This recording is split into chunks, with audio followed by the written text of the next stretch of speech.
بسم اللہ الرحمن الرحیم۔ اس مہینے میں روزے رکھنے۔ ابو ہریرہ کہتے ہیں کہ رسول اللہ صلی اللہ علیہ وسلم نے فرمایا، رمضان کے بعد سب سے افضل روزے اللہ کے مہینے محرم کے ہیں، یعنی مہینے کے اعتبار سے محرم کے روزے افضل ہیں رمضان کے بعد۔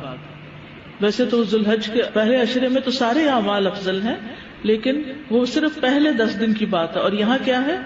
پورے مہینے کی بات ہو رہی ہے۔ لیکن یہ بات ثابت ہے کہ نبی صلی اللہ علیہ وسلم نے اس پورے مہینے کے روزے نہیں رکھے، یعنی کمپلیٹ نہیں کیا محرم کو۔ اس سے اس مہینے کے روزوں کی ترغیب تو ملتی ہے، لیکن پورے مہینے کے روزوں کی پابندی نہیں،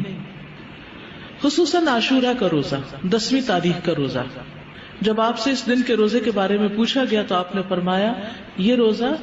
گزرے ہوئے 1 سال کے گناہوں کا کفارہ بن جاتا ہے، یعنی پچھلے محرم سے لے کے اب تک کے جو گناہ ہوں گے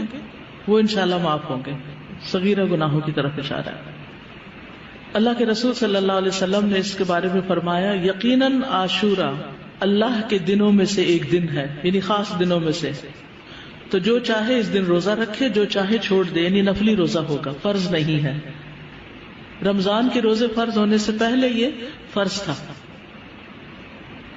ابن عباس سے روایت ہے، وہ کہتے ہیں کہ میں نے نبی صلی اللہ علیہ وسلم کو نہیں دیکھا کہ عاشورہ کے دن اور رمضان کے مہینے کے علاوہ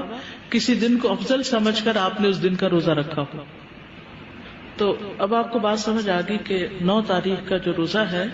وہ نہ رکھا تو پھر اجر سے محرومی ہو سکتی، تو احتیاط کا تقاضا یہی ہے کہ 9 کا رکھا جائے ساتھ۔ دور نبوی میں بچے بھی عاشورہ کا روزہ رکھتے تھے، بچے بھی روزے رکھتے تھے۔ ربیہ بنت معوذ سے روایت ہے کہ نبی صلی اللہ علیہ وسلم نے عاشورہ کی صبح انصار کے گاؤں میں کہلا بھیجا، جس نے صبح اس حال میں کی ہو کہ روزے سے نہ ہو تو وہ اپنا باقی دن پورا کر لے، یعنی درمیان میں بھی روزے کی نیت کی جا سکتی ہے، نفلی روزے کی، اور جو شخص روزہ دار ہو تو وہ روزہ رکھے، یعنی جسے نیت کر لی وہ پورا کرے۔ ربیہ کہتے ہیں کہ اس کے بعد ہم لوگ خود بھی روزہ رکھتے اور اپنے بچوں سے بھی رکھواتے، ہم انہیں اون کا ایک کھلونا دے کر بہلائے رکھتے، جب کوئی کھانے کے لیے روتا تو وہی دے دیتے، یہاں تک کہ افطار کا وقت آ جاتا۔ یہ تربیت ہے نا، ٹریننگ ہے، تو ضروری نہیں کہ ہر وقت جب بچہ روئے اس کو ضرور دودھ دیا جائے یا کھانے کو دیا جائے، تھوڑی دیر رونے بھی دیا جائے یا بہلا دیا جائے۔ اس دن کا روزہ جو ہے یہ مستحب ہے۔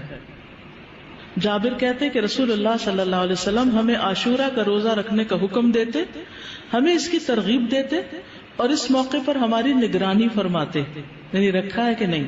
اس کے بعد جب رمضان کے روزے فرض کر دیے گئے تو آپ نے ہمیں نہ حکم دیا نہ منع کیا،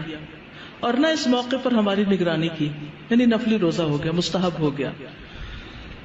حضرت عائشہ سے روایت ہے کہ جاہلیت کے ایام میں عاشورہ کے دن کا روزہ رکھا جاتا تھا، جب اسلام آ گیا تو اب جو چاہے اس کا روزہ رکھ لے اور جو چاہے اسے چھوڑ دے۔ لیکن نبی صلی اللہ علیہ وسلم نے 2 دن کے روزے کا ارادہ کیا، یعنی 9 اور 10 کا۔ عبداللہ بن عباس کہتے ہیں جب رسول اللہ صلی اللہ علیہ وسلم نے یوم عاشورہ کا روزہ رکھا اور اس کا روزہ رکھنے کا حکم دیا تو صحابہ نے عرض کی، اللہ کے رسول یہی دن ہے جس کی یہود و نصارہ تعظیم کرتے ہیں۔ اس پر رسول اللہ صلی اللہ علیہ وسلم نے فرمایا، جب آئندہ سال ہوگا تو اگر اللہ نے چاہا تو ہم 9ویں دن روزہ رکھیں گے۔ کہا اس کے بعد آئندہ سال نہیں آیا کہ رسول اللہ صلی اللہ علیہ وسلم وفات پا گئے۔ ٹھیک ہے، تو افضل کیا ہے، 2 دن کا رکھ لیا جائے، 9 اور 10 کا۔ اور 9 محرم جو ہے بعض کے نزدیک 9 اور بعض 10 دونوں کو عاشورہ کا دن بھی کہا جاتا ہے۔ پہلا عشرہ ہے نا اس میں، جی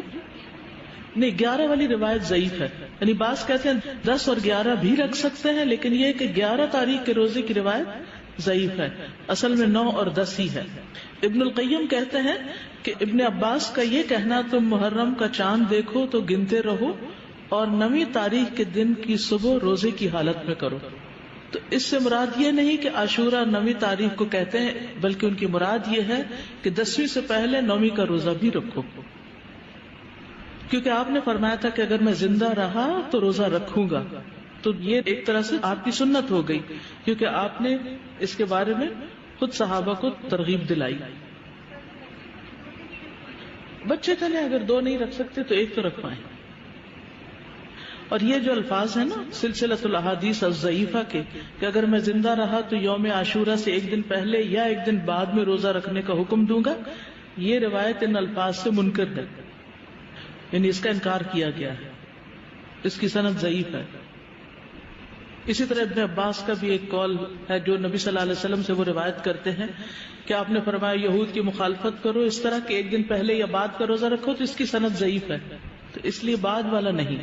ابن تیمیہ رحمہ اللہ کہتے ہیں صحیح بات تو یہ ہے کہ 9 اور 10 دنوں کا روزہ رکھنا مستحب ہے، کیونکہ آپ کا آخری حکم یہی تھا کہ اگر میں اگلے سال زندہ رہا تو 9ویں کا بھی ساتھ رکھوں گا. تو زیادہ افضل کیا ہے؟ ویسے تو پورے مہینے میں روزے رکھ سکتے ہیں، آپ چاہیں تو 11ویں کا ساتھ رکھ لیں، 3 اکٹھے رکھ لیں، لیکن وہ جو ہے نا فضیلت والی بات اور مستحب ہونے والی بات وہ